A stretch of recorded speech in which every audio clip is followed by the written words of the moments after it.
Hi, my name is Crystal and this is the noodle system. I didn't want to do that. No, I just said if you're going to film, let's just make it for the vlog and not for the noodle system channel.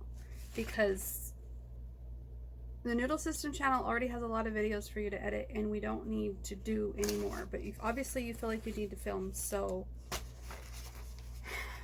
okay, it's fine. It's whatever. It's recording. Now, I get it, because what we're going to do is we're going to ask these questions out loud to help us stay focused, and we don't feel like we can stay focused unless the camera's on.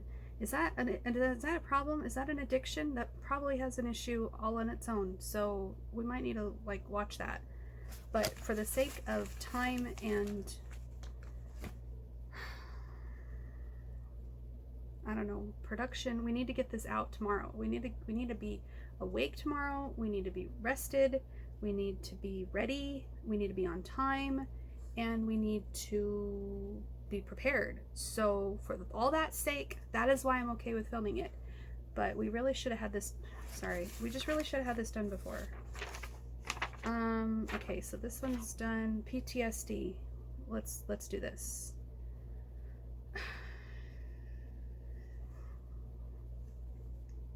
Below is a list of problems and complaints that people sometimes have in response to stressful experiences. Please read each one carefully and then circle one of the numbers to the right to indicate how much you have been bothered by that problem in the past month.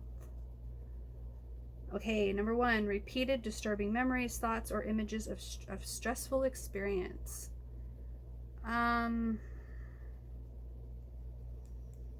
1, not at all. 2, a little bit. 3, moderately. 4, quite a bit. 5, extremely. You know, because we've had some pockets of happy moments and some pockets of complete disassociating, I would say quite a bit instead of extremely, because quite a bit is more often than the medium, but not as often as all the flippin' time, right? Number 2, repeated disturbing dreams or of a stressful experience. Let's put moderately on that one, because we are having disturbing dreams and they are stressful, but we're not really remembering them of what specific experiences they are. There's something going on in there. We're not quite putting our finger on it. Suddenly acting or feeling as if a stressful experience were happening again, as if you were reliving it. Yeah, I mean, they don't really understand it from a PTSD point of view, because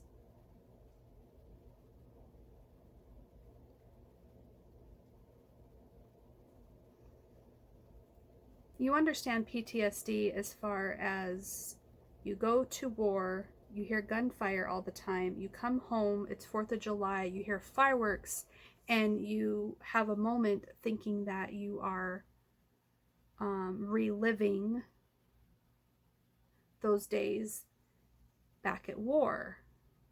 You know, that's what they think PTSD is, and maybe that's what it is, and I'm not going to say that's not what it is. But what if the person experiencing PTSD, if I can understand them because I understand my PTSD, is that they know that they're at home and they know that they're fireworks, but the sound is still intense and hard to deal with and very hard to rationalize on the subconscious level. So your subconscious is wigging out, your anxiety is wigging out, your amygdala brain is wigging out, and even though you know and you're trying to calm that part of yourself down, that's out of control and you can't do nothing about it. So like, the awareness might be there. I mean, maybe sometimes in PTSD symptoms people aren't aware, but my experience is that I'm aware that I'm wigging out on something I shouldn't be wigging out about, but I can't do anything about it. I'm like not in control of my experience. I'm not in control of how I'm reacting. So I would say, as if I'm reliving it, yeah, I'm going to give that one a 5 because in my experience, my subconscious is reliving it. My amygdala brain, my uncontrollable part back there. So I go back somewhere else and that one comes forward. Now, if that one is in charge and forward, then they might have a completely different experience and they might say something like, we are reliving it. We are being abused and he is being an asshole and he is accusing, like you don't understand. Okay, I can't see. This is already upsetting. We're only on question number 3. Okay, number 4, feeling very upset when something reminds you of a stressful experience. Yeah, I'm gonna say 5. This is, it's like all the flipping doctors calls this week, and it reminded our trauma holders of times when we were ignored and neglected and forgotten about and not cared about and pushed aside and made to feel that we were wrong for wanting help or made to feel like we can't trust people that are supposed to be trustworthy. And yes, it upset us a lot. And even if it wasn't true, even if it wasn't accurate information, that maybe the doctor just really did have a bad day and maybe they really do care about us and maybe it's not as big of a deal as we think it is. Those experiences were very true for a lot of our noodles, and it didn't matter what rational noodle could tell them, whether it's yellow or red or orange or gold. Those are our most rational ones, like logical thinking ones. But even red has some knee-jerk responses. Okay, I'm just rambling. Number 5, having physical reactions, heart pounding, trouble breathing, sweating when something reminded you of a stressful experience. I would say there's physical reactions because we shake, our stomach is in knots, we feel fuzzy and dizzy and headachy. Yeah, I don't think they understand PTSD. Like, this is not a complex PTSD thing, or otherwise I think it would be worded differently. Number 6, avoiding thinking or talking about stressful experience or avoiding having feelings related to it. Yeah, thank you, Purple. You're the one on that one. 7, avoiding activities or situations because they remind you of a stressful experience. Yep. You want to hear something we remembered today? We remembered that we have not watched a TV show since February. You got that right. You want to know why? Because we are avoiding activities that remind us of a stressful experience. What activity is so stressful? TV? Really? Why? Because we got in trouble for it the last time we watched it. That was in February. We got in so much trouble for watching Schitt's Creek. You got that right. Schitt's Creek. I probably will put this on the vlog because that's probably going to get some comments. Schitt's Creek is a comedy that is rated PG-14, right? Not rated R, not rated X. Probably has some sexual innuendo, but nothing to the graphic nature that you can see on HBO or anything like that. We were watching Schitt's Creek, and were we hiding it from husband? Yes, we were. Why? Because we knew he would have an issue with whatever TV show that we were watching, but we felt it was safe enough to watch that one, and we were not ashamed of it when he caught us watching it. So he caught us watching it one day, and he got so angry. Not only did he yell at us and tell us we were wrong for watching it and tell us we were wrong for hiding it from him, he abused us by, not physically abuse, not physical abuse, he abused us by withholding affection, stonewalling, and punishing us by going to a strip club.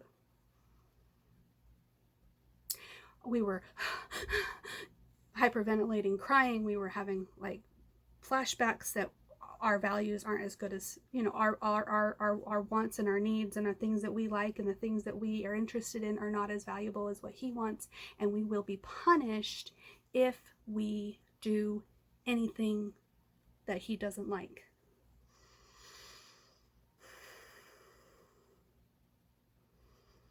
Even the doctor that I'm visiting tomorrow gives us PTSD because we didn't know that that doctor was a male last year when we went and saw him. And so we were shaky and frozen and everything last year. And we lied to husband and told him it was a female afterwards. And then he saw the report a month later or whatever it was, and he saw the man's name on the report, and he was mad.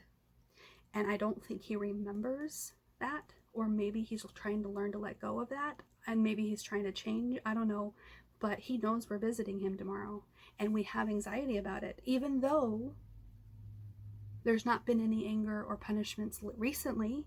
We're still going back there from a year ago. Okay, I need to get back to this. Okay, number 8, trouble remembering important parts of a stressful experience. Some of us have trouble remembering, but like, I'm very clued in, I'm very tapped in, I know what's going on. But we do have trouble. I'm going to give it a 4. We do have trouble giving it, we do have trouble remembering how we felt about certain experiences. So I might say something and be all passionate in 1 second, but then another noodle might front and have a completely different take on it. Number 9, loss of interest in activities that you used to enjoy. Completely, well, I want to say completely number 5.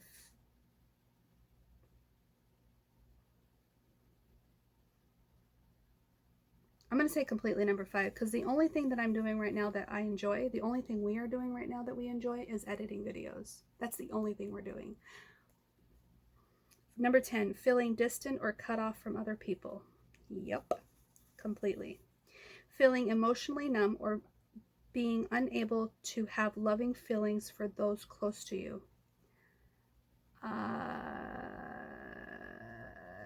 going to give it a 4 because there's some parts of me that do feel I can have loving feelings too. There's some noodles in there that feels like they can be loving, and I can recognize that. Okay, feeling as if your future will somehow be cut short. I absolutely feel that way. Lilac Noodle is convinced. She's like dead convinced that we're going to die young. Why? Because we cannot fathom how we are going to survive this life the way it is much longer. We can't figure it out how it's going to happen. We hope that it will happen, but yeah, it's been so traumatic. Okay. 13, trouble falling or staying asleep. We have trouble falling asleep. Staying asleep, we're fine. So we're going to say trouble falling asleep. That's pretty much every night. 14, feeling irritable or having angry outbursts. That's sometimes. Sometimes. I'm going to give it a 4. Number 15, having difficulty concentrating. Yeah. 16, being super alert or watchful on guard. We were like this before accepting noodles.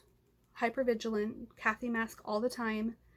But now I don't know. Super alert, watchful, on guard.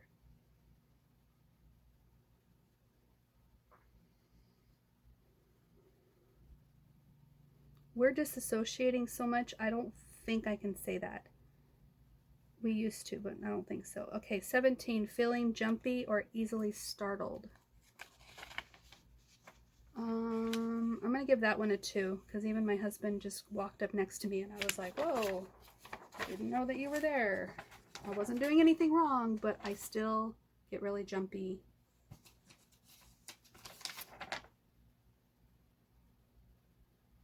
Yeah, I'm still giving it a 2. Okay, so that was only 17. Okay, that's good. I must have printed this twice. Well, that's a relief. Okay.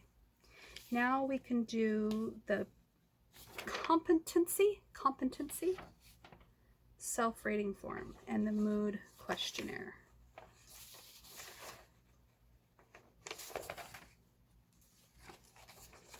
This is long, and we've already been talking a long time. So that's one questionnaire. If you want to watch the next one, watch the next one. All right, bye. Hi, this is Crystal, and you're watching the Noodle System. I don't know if we're going to put this on our Noodle System channel.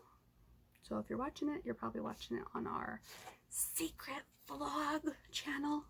And I call that a vlog channel because it's got like unedited vlogs, where the Noodle System channel, we really put a lot of work into that because we really want to build a community and we really want to draw viewers in so that we can draw a conversation in about all of this, OSDD1A, or pluralism, or voices in our heads, or marital abuse and how it affects pluralism. We really want a conversation. So if you happen to be watching this at all, let us know what your opinion is, not of us, but your opinion of the subject is, and how you see yourself, or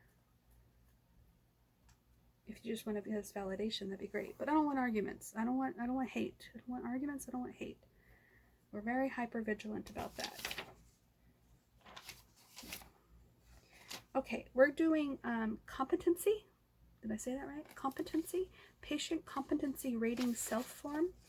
It's quite long. We hope it won't take as long as the last video, but it's 38 questions, scoring 1 through 5. 1 meaning I can't do it, 5 is easily can do it, and then everything in between. So we're just going to try to fly through these because why, it's late. We got to get up early for this appointment, and we should have done this before, but we didn't. All right. 1, how much problem do I have in preparing my own meals? Honestly, I can do it with some difficulty. And the reason why I say that is because if I'm hungry enough, I can do it with difficulty. But I usually burn it, forget about it, give up easily, get frustrated, get emotional. Yeah, I have reasons why I cannot prepare my own meals very well. So I really heavily rely on my husband to feed me, or my kids. My poor kids have been feeding me too. Okay. 2, dressing myself. Oh my gosh, it was so embarrassing today. So my stepson, he's 28 years old, and he's got a girlfriend, and she came over with him today, and she saw me today, and we talked and talked and talked, and then after she left, my daughter and I were right there talking, and I looked at my daughter and I said, oh, and she says, what? And I said, oh, the last time she saw me on Sunday, I was wearing the same outfit. And today's Wednesday. That means I'm wearing the same outfit as Sunday, Monday, Tuesday, Wednesday, Sunday, Monday. That's 4 days of wearing the same outfit, not changing, not showering. Oh my gosh. Like, the last 4 days have flown by. I did not think to change. I managed to go to work. I didn't go to work. I was here at home and I worked. But that's pretty much all I've done. That's pretty much the only thing I've managed to do. Can't do, very difficult to do. Can do with difficulty, fairly easy to do. Problem, let's just say can do easily. I'm going to give it a 5, but the next question is taking care of my personal hygiene. I would say that's very difficult to do because I obviously am not doing it. Oh, I feel like such a loser. Okay, 4, washing dishes.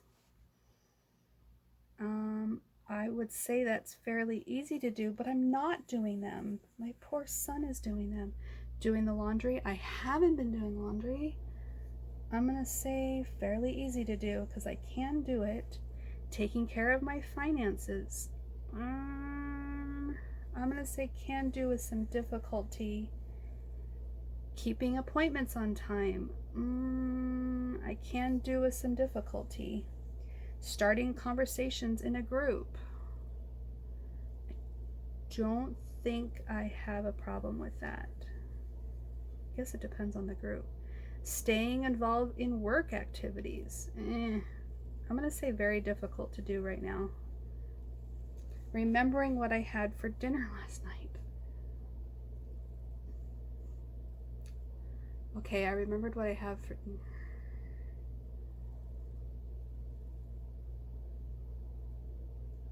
What did we have for dinner last night?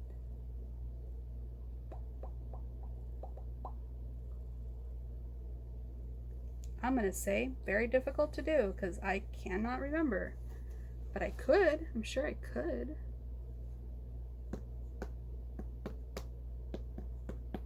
My husband brought home pizza. Bingo. Just remembered it. Okay, remembering names of people I see often. I can do that. I'm not too bad at names. Remembering my daily schedule. I don't really have a schedule. You know what? I'm going to say I do it with difficulty because I have to have timers and everything, like my breaks and my lunches and when to start and when to even clock out. Sometimes I'll still be clocked in when I'm supposed to be clocked out. Okay, remembering important things I must do. Yeah, very difficult to do. Driving a car if I had to. It's been trickier because of COVID. I haven't hardly been driving, and so I notice when I get in the car, I feel like I'm driving for the first time. Some people in the Facebook group said that that might be a sign that one of your littles is trying to drive for the first time. I don't know. I felt I was having a hard time driving. I don't think they were fronting. Anyways, 15, getting help when I am confused. I can do that. Adjust to unexpected changes. I do have some difficulty with that. I might have a meltdown or two. Handling arguments with people I know well.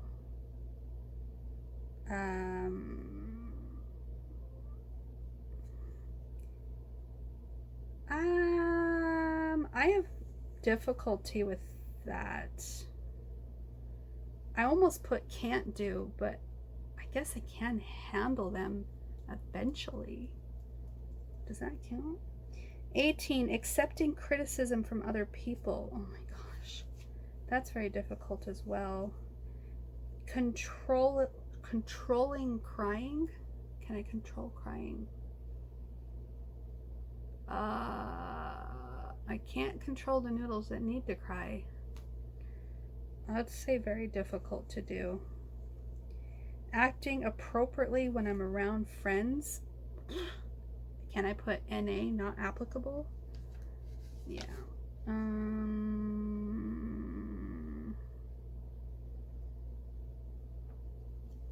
I'll say fairly easy to do. All right, showing affection to people.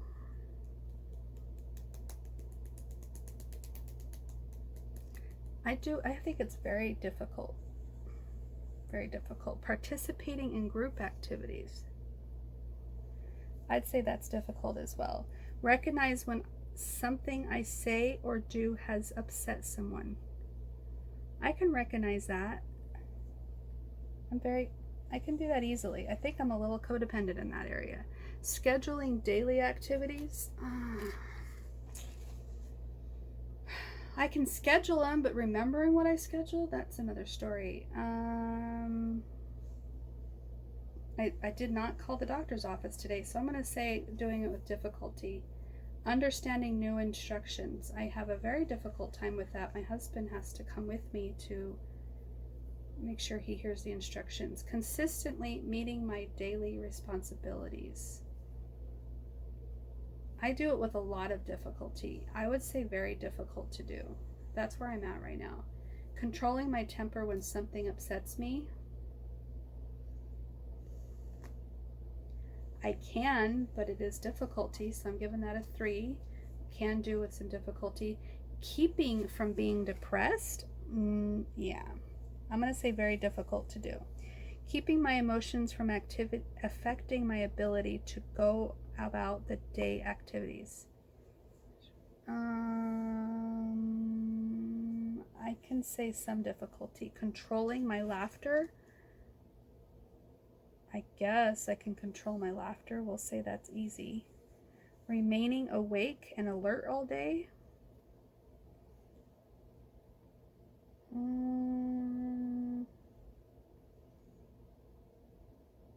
Alert. Does that mean not dissociating?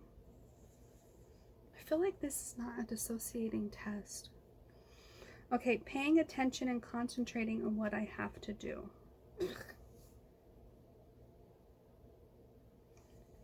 Thinking things through before doing them. Yeah, I guess that's fairly easy. Working at a fast pace. Keeping myself looking nice.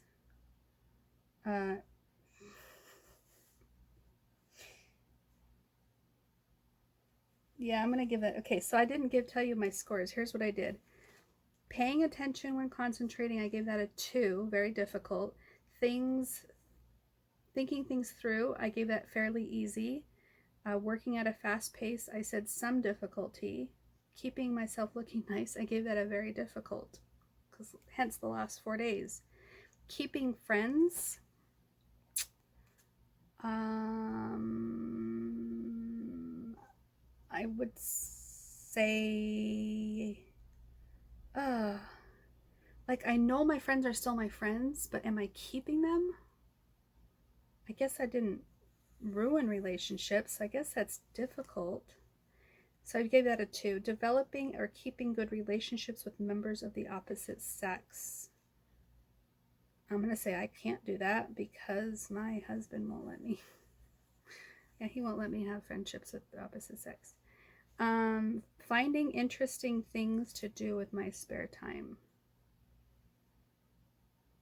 They're interesting to me, but I can't watch TV. All right, we got one last one to do. I'm going to do another video for it, but that's just to keep me on track so that I don't steer away from the focus. And then I will record it on the next video. Again, I'm probably just going to post these up on my personal vlog channel. Who knows if I'm actually going to put them on Noodle System. I don't know yet. Anyway, thank you. Talk to you later. Bye. Do you like my little... We didn't have any towels because I didn't do any laundry. I know, Noodle. I know. I was calling Gold Noodle. She's upset that towels are her job and nobody has let her front, so she's upset with herself. She's trying to defend herself. No one's upset with you. Calm down. Okay. Oh, so it's a shirt. We have a shirt drying our hair after a shower. All right, today we are doing mood disorder questionnaire. We have an appointment tomorrow and we shoulda got these done, but we were afraid of being triggered, so we avoided them. Thank you, Purple. Mr. Purple helped us avoid them. Yes, he did. So these are not 1 through 5 scales. These are just yes or no questions, which are really tricky for us because some of us feel one way, some of us feel another way. And it's kind of easier to do a 1 through 5 because some of us are all and some of us are nothing. So we might choose something somewhere in the middle based on whatever we feel like answering. But yes or no is going to be harder, I think. So let's give it a try. There's only 7 questions, but number 1 has quite a bit of questions.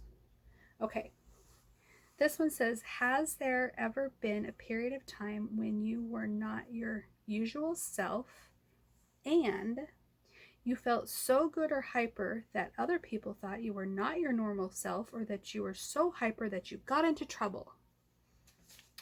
No siree, Bob, and I know what you're asking here. You're trying to find out if we have bipolar disorder. No, we don't. All right, the next one is, have you ever had a period of time where you're not your usual self and you were so irritable that you shouted at people or started fights or arguments? I'm going to have to say yes. Okay, you felt much more self-confident than usual. I'm going to say yes. You got much less sleep than usual and you didn't really miss it. You know, I know what you're after. You're after this bipolar thing, and I'm going to say no, because whenever I don't have enough sleep, I do miss it. Like, I know I didn't have enough sleep last night, and my eyeballs really hurt, and I really want to hit the hay and go to bed, but I need to get this done. So I'm determined to get it done. That has nothing to do with not missing it. Okay, number one is still asking me some questions. It says, have you ever been in a period of time when you were not your usual self and you were much more talkative or spoke much faster than usual? Yeah, I know what you're after here, but I'm still going to say yes because I have noodles that can talk fast and be very talkative. Okay, what about thoughts raced in your head and you couldn't slow your mind down? Oh my gosh, yes. Stop pointing to bipolarism, please. I don't like this because I know what this is heading towards. How about you were so easily distracted by things around you that you had trouble concentrating or staying on track?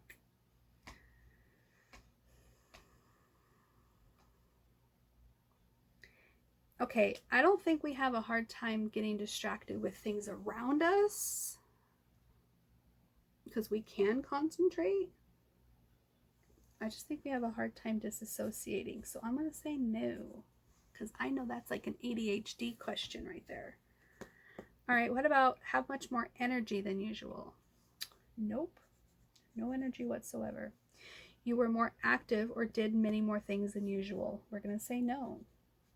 What about you were more social or outgoing than usual? For example, you telephoned friends in the middle of the night. I'm going to say no, because I've never done that. You were much more interested in sex than usual. No. You did things that were unusual for you or that other people might have thought were excessive, foolish, or risky. You did things that were unusual for you. No, I would say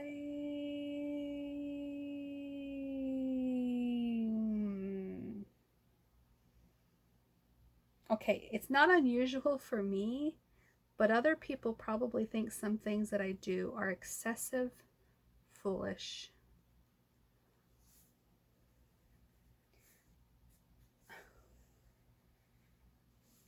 I'm going to cross out some words. I've crossed out risky because I've never had anybody say that what I'm doing is risky. And I don't think it's unusual for me. But there is one thing that people might think that I'm excessive at and foolish at.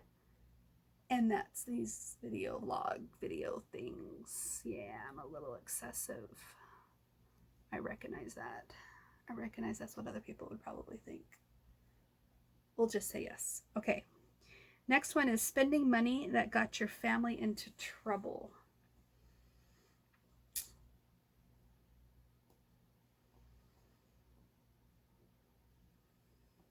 Not like you would think. I'm going to say no because I know what they're after.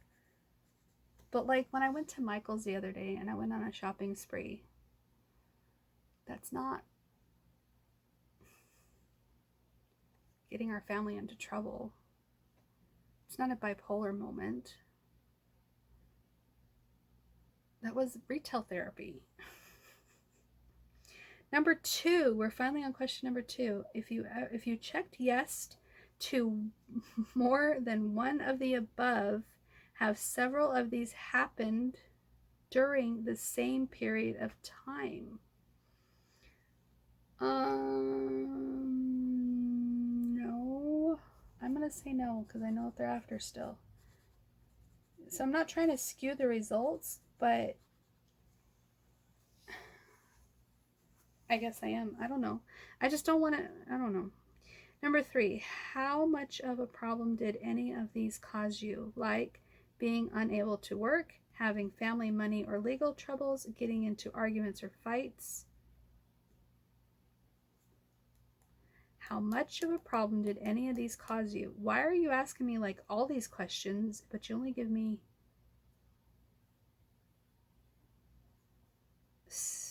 arguments or fight? I'm going to say,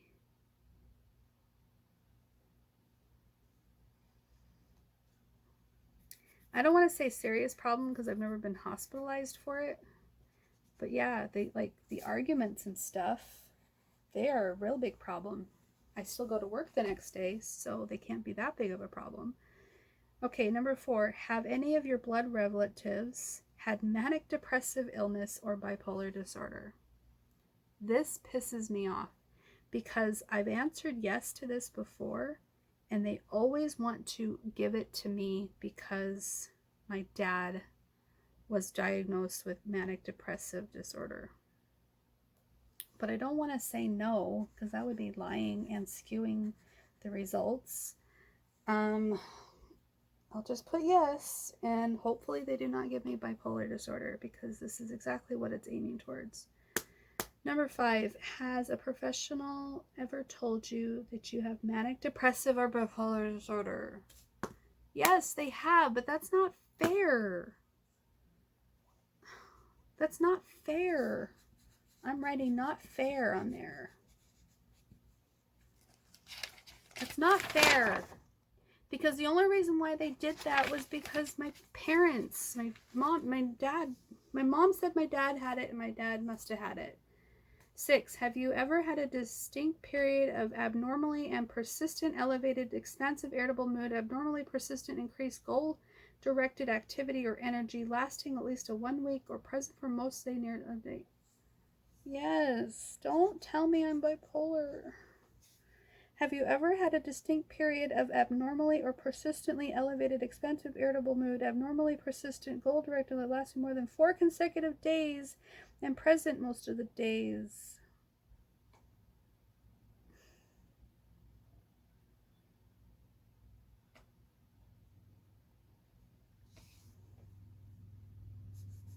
I don't like you guys. I just put yes on all that, and I don't know what they're going to say, and I sure hope that they don't. I sure hope they don't come back and say that. I really just need to keep an open mind. Why am I having so much anxiety about, or resistance? It's a lot of resistance to bipolar disorder. I think because it's not painting the clear picture. Bipolar disorder, I think, is when they want to diagnose you so they can give you pills to fix you and your symptoms. But what about the d.i.d or the OSDD diagnosis? There is no pills for that, right? And maybe that's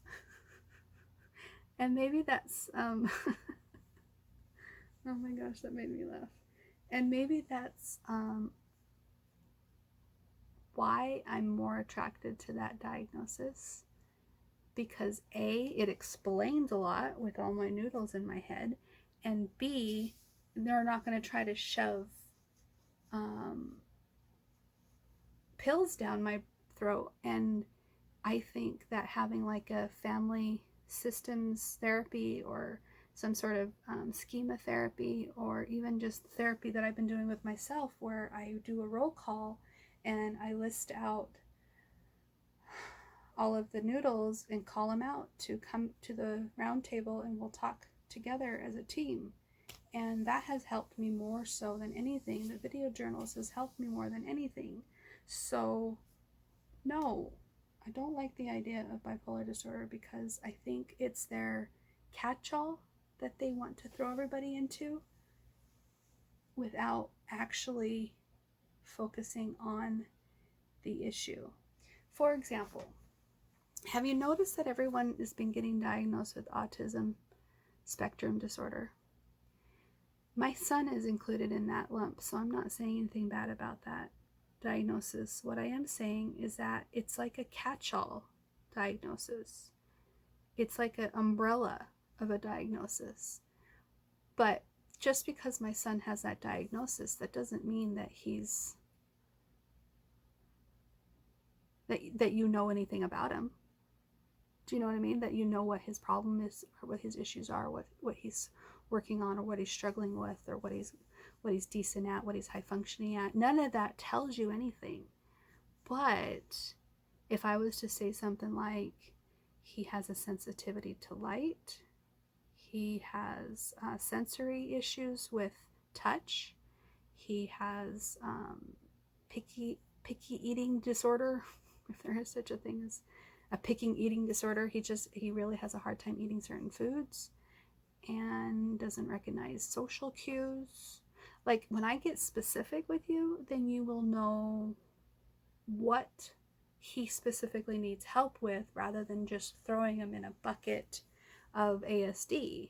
So when I talk to OSDD and d.i.d, I have no idea where it cut me off at. So I'm just going to continue where I left off, because I don't know how much you missed. But if they talk about d.i.d and they talk about integration,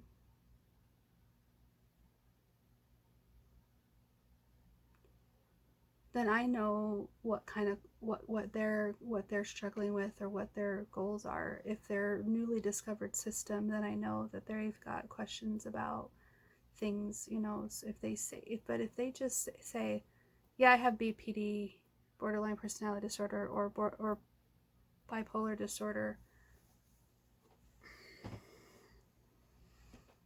it doesn't, I think it's a catch-all umbrella diagnosis for what's really going on. And so I think it's just more detailed to talk about what's really going on. I am so done. I don't know how much that video recorded. I don't know how much it didn't, but I'm not all that worried about it, because I was able to get it off my chest, assuming we were recording, and it's not that big of a deal that it didn't record. So we're going to bed. Talk to you later. Bye.